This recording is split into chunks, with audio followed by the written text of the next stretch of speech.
that she's not trying to face reality. And Muriel should have just kept her fucking mouth shut. Cause she ends up telling Kitty like, oh, we all have to face reality. Oh, really? Like how your fat ass sneaks sweets when no one's watching? Even Eustace dumbass thinking that he's in the clear. So boom, we start off in the middle of nowhere where we find Courage being your everyday tax-free dog, while Muriel's in the chicken house collecting eggs from the hens. And good for her, because in this economy, they're price gouging the fuck out of these eggs. And dog, one shell goes for just as much as a Brazilian steakhouse Wagyu. But back on the straight path, in the near distance, we see this random ass thing pulling up. And it has this sinister yet meaningless mask on for it to walk up on Courage and tell him that dogs are evil. So bro wakes up and is like, what the fuck going on? To finally see it. And just like any animal, shit, or even a human, Doge looked like he just hit some special K to wound up losing his shit. And in response to Courage rightfully panicking, this thing has a whole fucking sink and starts beating the fuck out of him with it. Not even gonna lie, gang, I have so many questions. Where was this sink storage at? How are you one-handing a sink from the drain as if it's a hammer? Matter of fact, I'm just gonna save myself the time because I'm never gonna get those answers. So as this malicious act is going on, Muriel pops up and she sees everything and still is like, oh, you must be Courage's friend. He really doesn't make any friends. You might as well come have dinner with us. Even the thing is like, what the fuck? For Muriel to just slide on out of there. And apparently this thing, ghoul, monster, whatever you want to call it, GTA inventory is deep because Courage is trying to escape on 1 HP, meaning the sink wasn't good enough for the job. So now it has a whole washer machine and just starts flattening out my boy Courage. Now we're at the dinner table and I just want to say breakfast for dinner, good eats. As well, Courage is in need of seeing America's greatest neurologist. But anyway, the mask reveals that her name is Kitty and that she comes from the wrong side of the track, to also letting them know that her best friend Bunny fell in love with a gangster. Just a quick side note, no exaggeration, but Bunny does say that whole gangster part like that for her to unload her trauma and to letting them know that this gangster is abusing her best friend. So this man Eustace was really like, my type of guy. Son, no, this nigga did not just say that. Bro is ignorant as fuck, dog. But trust me, it gets worse. So Kitty says she tried to help her friend escape the situation, but old Mad Dog said if she gets between them two, he was going to end her right then and there, which forced her hand into leaving and not being able to face the hard truth of reality. And this is what Eustace's resolve was for Kitty, was to take her mask off and maybe she'll be able to see better. Yo, bro is a menace. To grind someone up while they're being vulnerable is fucking diabolical work, which has Kitty backhands everything off the table with everyone in an awe and just proceeds to walk off and say, all dogs are evil. And it kind of makes sense why she started randomly teeing off on Courage earlier, because Big low-key prejudiced to dogs. We see Courage chilling to himself watching TV for Kitty to just pull up, to raise her hand with a whole ass fish in it, to just start whooping this man Courage for no reason given. Like in his own crib though? I understand that your man's is getting dogged out by a dog, but that doesn't give you the right to dog every dog. But now we catch Courage trying to unclog the toilet. And once again, Kitty pulls up on some Michael Myers shit. And if you haven't realized the pattern, some form of abuse comes next, which is using Courage himself as a plunger to plunge the toilet. And even going to the extent of trying to flush him himself. Therefore, later on that night, Courage was on high guards by being under Muriel the whole time. And I know earlier I said that they was having dinner, but that was a mistake. Don't cook me in the comments, because they're actually having it now. And Eustace asked her like, why you got that mask on at the table? For her to tell them again that she's not trying to face reality. And Muriel should have just kept her fucking mouth shut, because she ends up telling Kitty like, oh, we all have to face reality. Oh, really? Like how your fat ass sneaks sweets when no one's watching? Even Eustace dumbass thinking that he's in the clear hopped on Muriel's case about sneaking shit. And you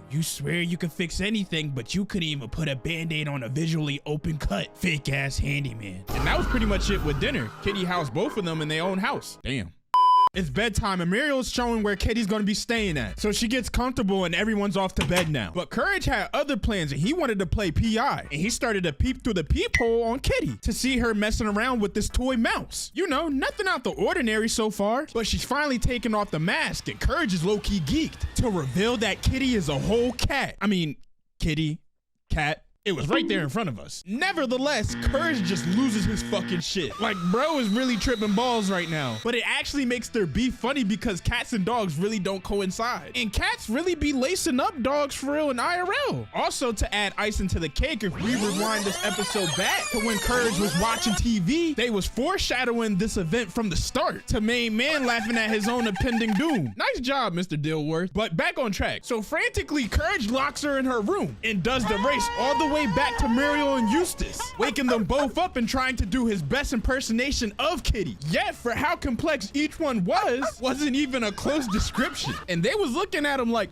boy, if you don't, to giving him the shape of Italy out the room. With his own owners not even on his side, he's trying to think of the importance of the toy mouse, leading him to the thought of taking it and showing 12 and having them pull up with that heavy artillery to them just nuking Kitty off the face of this earth. With everything thought out, he locks Eustace and Muriel into their room to start his mission impossible, going up the side of the house like he Tom Cruise. But bitch, I'm Bobby with that toy. Sorry. With him being in the room now, he takes a big ass feather from the pillow and goes on in to start tickling Kitty with it, which gives him the opportunity to take the toy mouse and Michael Phelping out the window to advancing into a whole ass truck and just skirting off. Not even gonna lie, that transition from the top room to driving off in a truck was crazy. Fast forward with things though, we see he ends up at Waffle House. As he's sitting there, he goes into his makeshift pocket and pulls out the toy mouse. Cousin really got a simulated pocket. That's tough. Besides that, he goes on and reads the toy mouse and it says, "To Kitty, love, Bunny, the sweetest girls to ever live. But Bunny's man, Mad Dog, he didn't like them being so, you know what I mean. On some real shit, he a bitch ass nigga for real. Him and his niggas live right down the road. You know what I'm saying? After you save her out of there, tell her rat nigga said, you." Yo. Telling someone to save another from an abusive relationship, but at the same time, getting them to throw the oop so that you can slam is some fried ass shit. Back at the house, Eustace is trying to fix the door because Muriel has to go pee real bad. Ended up hooking his foot because he can't solve the problem, which has him fall more into Kitty's truth. Meanwhile, Courage hops out the wheel and sprints to the other side of the track, finally arriving to the bando. And I wonder if these red lights kind of resemble the red light district. Out of nowhere, Pinky's car from Friday pulls up to the front, and from the driver's seat, a dog hops out, just sniffing the air hella hard, with Courage trying his best to keep his cool, man. As this dog is still looking for a scent, it starts to smell itself, and I guess it smells like shit because his head starts to get the shaking, to just walking off, with Mad Dog finally popping out and Bunny right behind him. Again at the house, Kitty is reaching everywhere for the toy mouse, coming to the realization that it's gone. When I catch that fucking dog, I'm gonna give you a spoonful of chocolate. I take you from a basic ass John and make you a top hoe. And you still wanna sit over there and be sad? If I even smell Kitty, the gulag is where y'all go. FYI, I do not condone abuse. I'm just getting in the act of this video, and it's Mad Dog K. Let's continue. After all that verbal abuse, Bunny was in shambles, and this nigga Mad Dog gonna have the nerve to console her. No question, we know what this man's nin type is. And for those that don't get it, he's a manipulator. As she's getting coddled, she peeps his collar and is like, "Fuck you, bitch," and takes off for the door. But she's greeted by the two slime balls, cutting to Courage peeping the whole situation, while hearing Bunny in an all-out struggle. Seeing what's going down in the middle of nowhere, Kitty is going berserk, even ripping her whole robe off. All because Eustace can't fix the door. With Muriel about to piss herself, she finds a pick, which can be used to, you know, pick the lock. Kitty's buried in a whole ass pot now, and you can hear Courage knocking on the window to get her attention. And she peeps and her PTSD kicks in and she's saying like, "No, not another dog," which makes me believe that she's been through some traumatic ass shit. But Courage shows her that he's there to help, which it soothes her, but she's also begging for him to save her. And Courage was like, "Oh, say less," to just jumping through the whole window and hopping in that pot to dig her out. That low-key sounded type crazy. But with all that ruckus, one of the Dobermans walk in to be greeted by Courage and a shovel.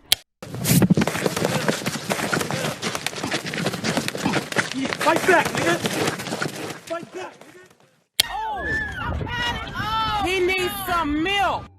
One last time at the farmhouse, and Eustace has so much explosives that he is willing to turn the house into an ending of a Nuketown match. But Muriel pulls up with the bobby pin. So they walk in to see old homegirl is just gone. Over at the trap, it seems like the two blackjackets were taken care of, with Courage looking like he'd been through some turmoil. Kitty walks to the door and peeps that Mad Dog is coming, and Courage wasn't playing no games and got the hell up out of there, yeeting himself back out the window. With Mad Dog just crashing in and crashing out, Courage and Bunny are at a standstill with an escape route, with Mad Dog in hot pursuit. So they say fuck it and just drop, leaving all their faith into the higher ups and crashing down into the ground. Don't know how Bunny came out unharmed, while Courage is in need of reconstructive surgery. In the horizon, you can see that a train is coming, and Courage and Bunny are gunning for it, with Mad Dog flooring the pink caddy behind them. Our dog sets up a diversion for Bunny to keep running, and now him being the primary target, with the plan high-key backfiring on Courage, because Mad Dog just drifts that shit past him and starts trailing behind Bunny, but never count Courage out, considering the fact that he's keeping up with a full throttle V8 right now. 2, jumping through the back window of the car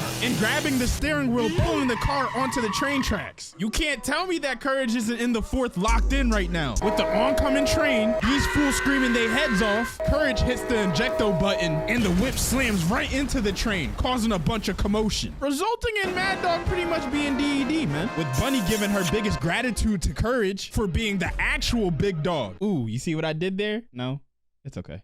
Both of them hear shouting from the back of the train though, and it's no other than Kitty calling for her. So she gets excited, drops Courage, and goes sprinting for the cart, with Kitty taking accountability and letting Bunny know that all dogs aren't bad, and taking her hand and pulling her up on the train for the two lovers to finally be reunited. I mean friends, because this is a kid show. And they give Courage a final thank you and goodbye. Now that it's the morning, Courage finally pulls up in the truck, hops out of that bitch, hops onto Muriel's lap to conclude his crazy ass day. With that, follow me on the gram and get Unc to 1,000 followers. Well, and on that note, bye.